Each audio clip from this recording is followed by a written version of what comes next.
이번 시간부터는 이 원산지 표시에 관한 법률에 대해서 좀 보도록 하죠.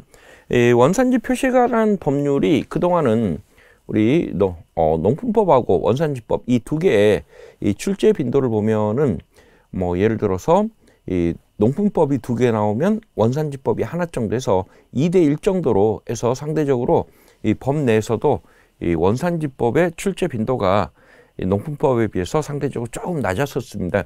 그런데 이 최근 몇 년간의 추세들을 보면은 이 농품법하고 원산지법의 이 출제 비율이 거의 5대5 정도로 이 반반 정도로 지금 이 상대적으로 원산지법의 출제 빈도가 조금 올라가고 그리고 농품법의 출제 빈도가 조금 내려가는 그러한 추세입니다.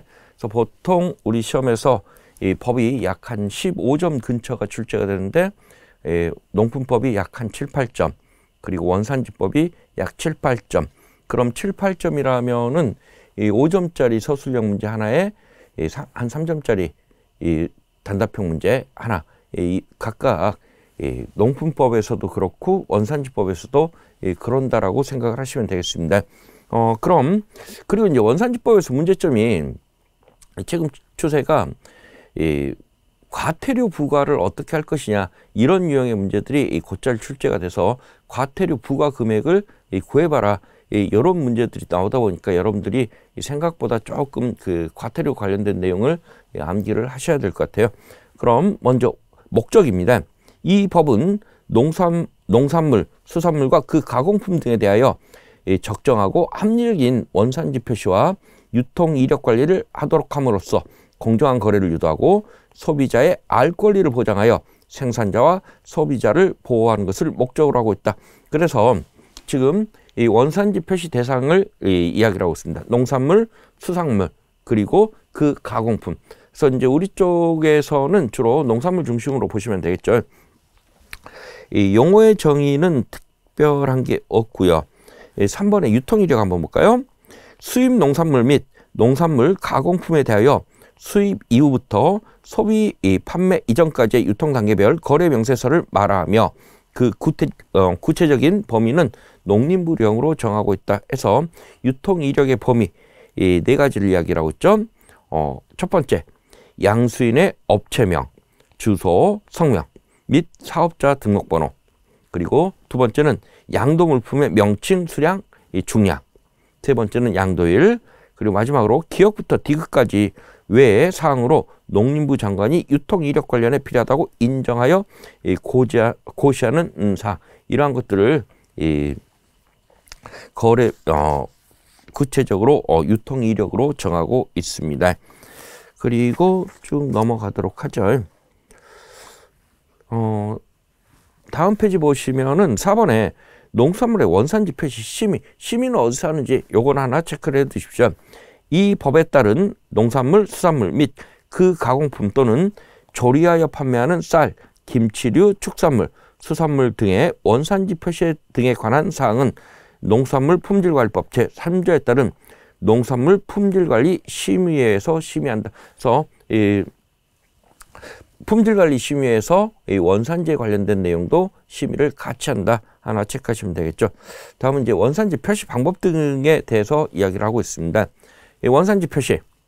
대통령령으로 정하는 농수산물 또는 그 가공품을 수입하는 자, 생산 가공하여 출하하거나 판매하는 자 또는 판매할 목적으로 보관 진열하는 자는 다음에 대하여 원산지를 표시해야 한다.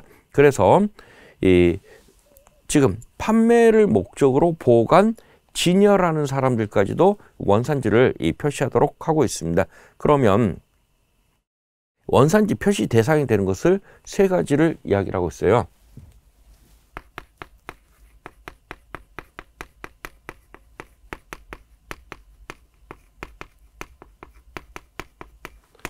표시 대상 세 가지의 첫 번째는 농수산물. 이건 당연히 원산지 표시 대상이겠죠.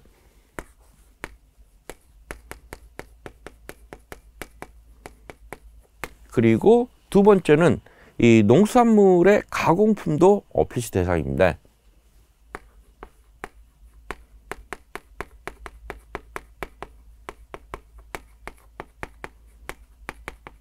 그리고 세 번째는 농산물 가공품의 원료. 그래서 재료로 이용되는 이 원료까지도 표시를 하도록 하고 있습니다. 근데 여기서 예외사항이 니은번 한번 볼까요? 이 농산물 가공품은 국내에서 가공한 가공품은 제외다. 그래서 이것은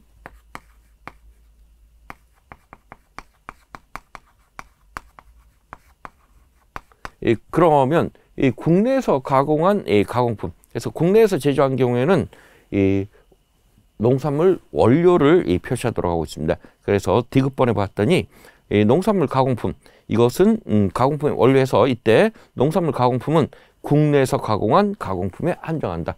이것은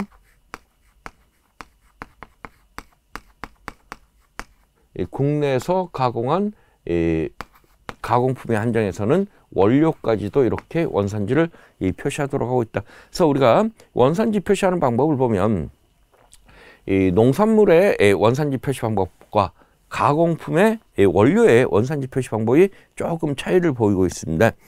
그러한 내용들을 좀 체크를 한번 해보죠.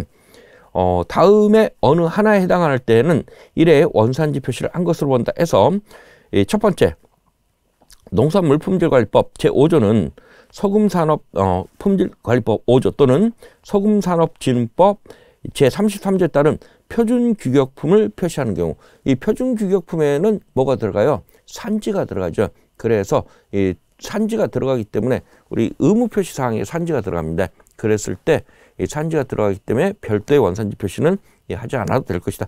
만약에 여기 원산지 표시를 별도로 해라 그러면 이 표시가 두 번 중복 표시가 되게 됩니다.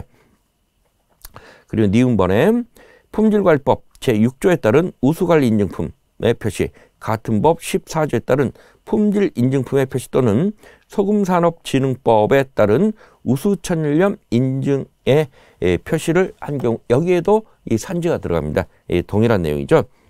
그리고 디귿번에 소금산업진흥법에 따른 천일염 생산 방식 인증의 표시를 한 경우, 네 번째 소금산업진흥법에 따른 친환경 천일염 인증 표시를 한 경우, 다음은 농산물 품질관리법에 따른 이력 추적 관리의 표시를 한 경우, 농산물 품질관리법 또는 소금산업진흥법에 따른 지리적 표시를 한 경우, 식품산업진흥법에 따른 원산지 인증의 표시를 한 경우, 대외무역법에 따라 수출입 농수산물이나 수출입 농산물의 가공품의 원산지를 표시를 하는 경우, 다른 법률에 따라 농산물 원산지 또는 농산물 가공품의 원료의 원산지를 표시하는 경우. 그래서 이렇게 지금 그 기역부터 지읒까지 여러 가지 원산지 표시에 생략에 관련된 이야기들이 나오는데, 이것들은 뭐 그 표시 내용에 지금 기역부터 나오는 지읒까지 요 사이에 이 표시 내용에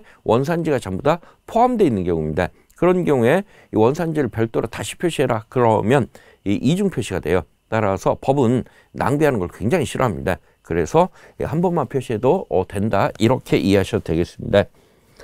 그리고 다음은 식품 접객업 및 집단 급식소 중 대통령령으로 정하는 영업소나 집단 급식소를 설치 운영하는 자는 다음 어느 하나에 해당하는 경우에 그 농산물이나 그 가공품의 원료에 대하여 원산지를 표시해야 하며, 이때 소고기 같은 경우는 식육의 종류까지도 표시를 하도록 하고 있습니다. 여기서 식육의 종류라는 경우는 한우, 유구, 젖소, 이렇게 해서 한우냐, 유구냐, 젖소냐, 이것을 별도로 원산지와 함께 표시를 하도록 하고 있어요. 왜 이걸 표시하냐?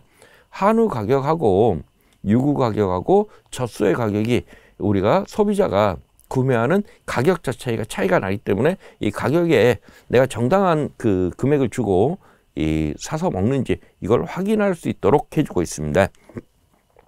다만 식품산업진흥법에 따른 원산지 인증에 표시를 한 경우에는 원산지를 표시한 것을 보며, 소고기의 경우에는 식육의 종류를 별도로 표시해야 한다. 그러면 여기에 해당되는 게 첫 번째, 대통령령으로 정하는 농산물이나 그 가공품을 조리하여 판매, 제공하는 경우. 여기서 판매 제공에는 배달을 통한 판매 제공을 포함한다. 그래서 배달하는 경우, 우리가 이제 요즘 그 배달을 많이 시켜 먹죠. 그랬을 때 배달하는 경우에도 이 원산지를 표시하도록 하고 있습니다. 그리고 두 번째는 기역에 따른 농산물이나 그 가공품을 조리하여 판매 제공할 목적으로 보관하거나 진열하는 경우에도 원산지를 표시하도록 하고 있습니다. 그리고 원산지의 표시 대상, 표시를 하여야 할 자, 표시 기준은 대통령령으로 정하고 표시 방법, 그 밖에 필요한 사항은 농림부와 해수부 공동 부령으로 정하겠다. 그러면 이제 표시 대상에 대해서 다시 이야기를 하고 있는데, 이 표시 대상 구체적인 내용 한번 보도록 하죠. 이 시행령의 내용입니다. 이 법 5조 원산지 표시 1에서 대통령령으로 정하는 농산물 또는 그 가공품이란 다음에 농산물 또는 그 가공품을 말한다 해서 첫 번째, 유통 질서의 확립과 소비자의 올바른 선택을 위하여 필요하다고 인정하여 농림부 장관과 해수부 장관이 공동으로 고시한 농산물 또는 그 가공품. 대외무역법에 따라 산업통상자원부 장관이 공고한 수입 농산물 또는 그 가공품. 다만 대외무역법 시행령에 따라 원산지 표시를 생략할 수 있는 수입 농산물 또는 그 가공품은 이 표시를 생략할 수도 있습니다. 그리고 농산물 가공품 원료에 대한 원산지 표시 대상은 다음과 같다. 그래서 가공품 원료에 대한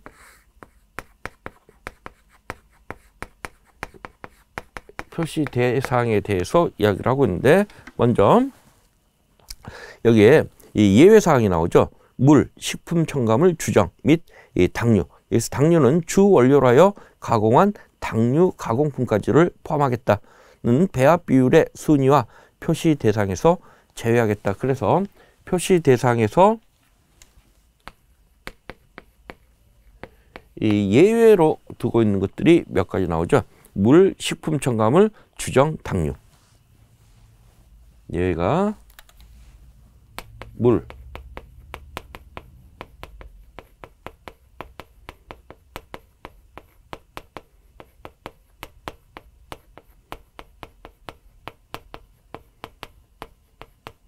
그래서 이 원료로 사용되는 것 중에 요 네 가지는 이 원산지 표시 대상에서 예외로 표시를 하지 않아도 됩니다. 그리고 배합 비율의 순위와 표시 대상에서 제외한다 했는데, 그러면 이 원료는 표시를 할 때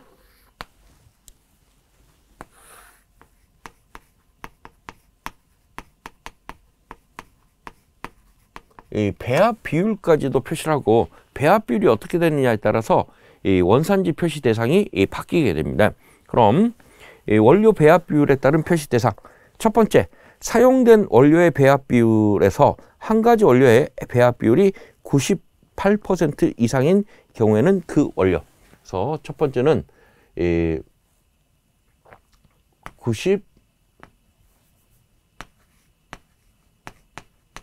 98% 이상의 원료가 있는 경우하고 없는 경우, 이럴 수 있겠죠. 이때는 98% 이상의 원료가 있는 경우에는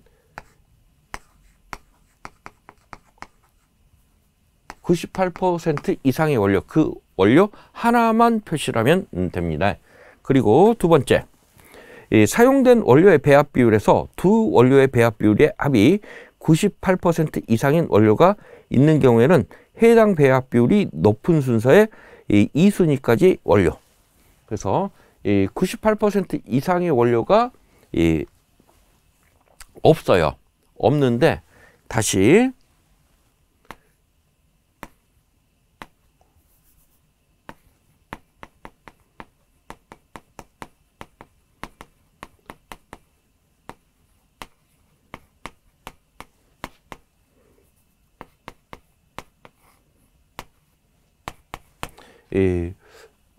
이렇게 단독 원료로서 98% 이상의 원료가 있을 때는 그 단독 원료 하나가 원산지 표시 대상인데, 만약에 단독 원료로 98% 이상의 원료가 없다, 그런 경우에는 이제 다시 보는 게 그 배합 비율이 가장 높은 두 가지 원료의 합계가 98% 이상이 되느냐 안 되느냐. 그러면 이 98% 이상의 원료가 있다. 두 개를 합했을 때 98% 이상이 있다. 그러면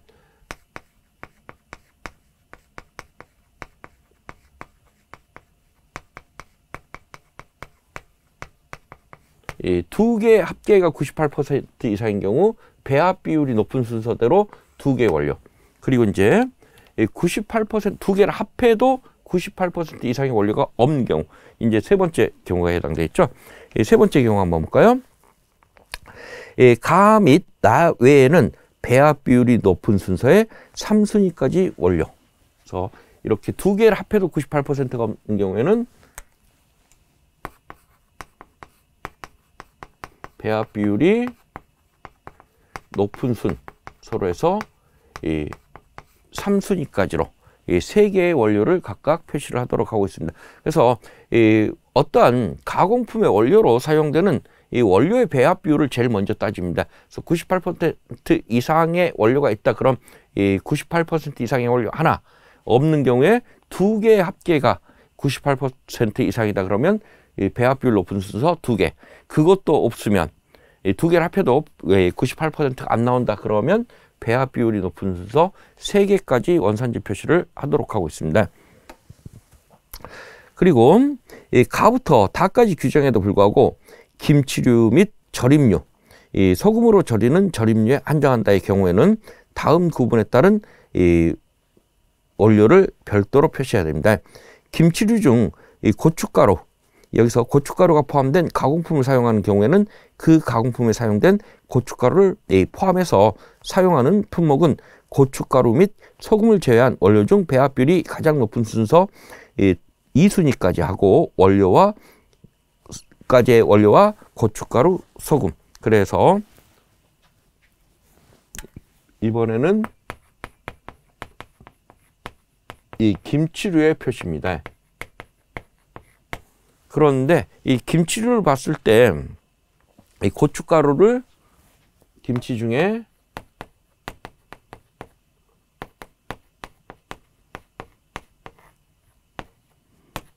이 고춧가루를 사용해서 김치를 담는 경우가 있고 고춧가루가 포함되지 않는 김치도 있죠. 우리 그 일반 김치는 전부 다 고춧가루를 이용해서 담습니다. 그런데 이 백김치 같은 경우는 고춧가루 안 쓰죠. 백김치, 뭐 물김치 이런 종류들은 이 고춧가루를 이용하지 않습니다. 그랬을 때 각각 어떻게 표시할 것이냐 해서 이 고춧가루를 사용하는 경우에는 이 배합 비율 순 두 가지.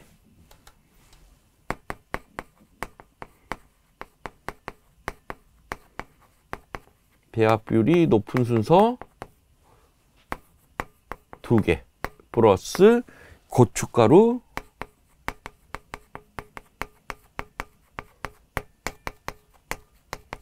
소금. 그래서 김치류는 고춧가루하고 소금은 의무적으로 표시하는 내용이 되겠습니다. 그리고 김치류 중에 고춧가루를 사용하지 않은 품목은 소금을 제외한 원료 중 배합 비율이 가장 높은 2순위까지의 원료와 소금. 이때는 이건 같습니다. 배합 비율이 가장 높은 순서 두 개 플러스 이 소금.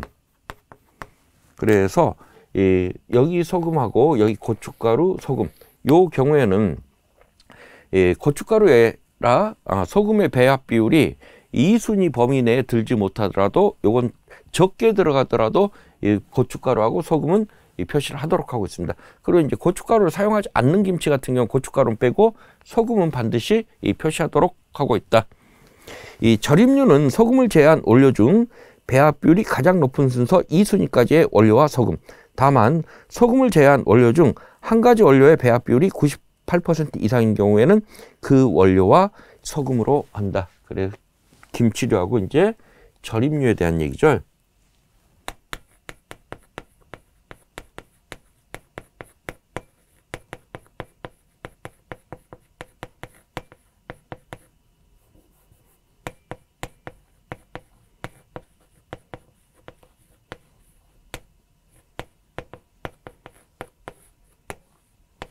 똑같이 이 원료 배합 비율이 98% 이상이 있는 경우, 없는 경우 이렇게 봤을 때 없는 경우에는 그 원료와 플러스 소금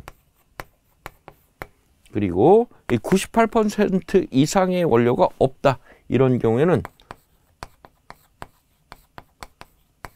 배합 비율 순 배합 비율 높은 순 2개 플러스 소금.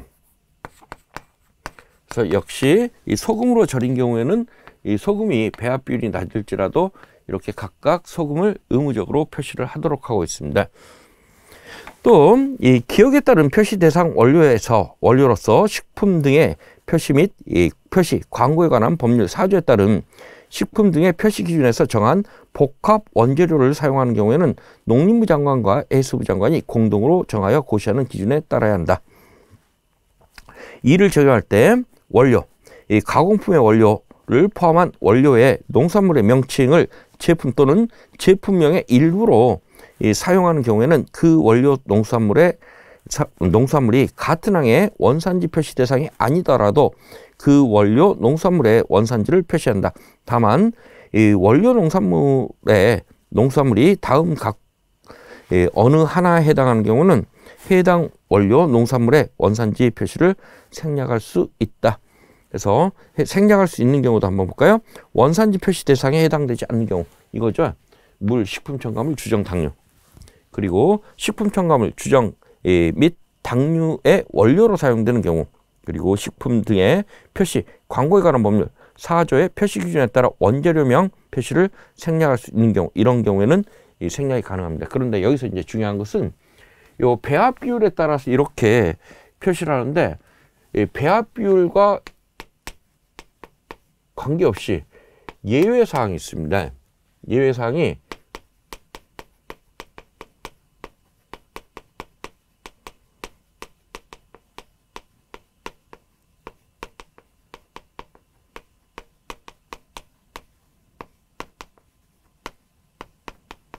이 특정한 원료명이 제품명에 포함된 경우에요.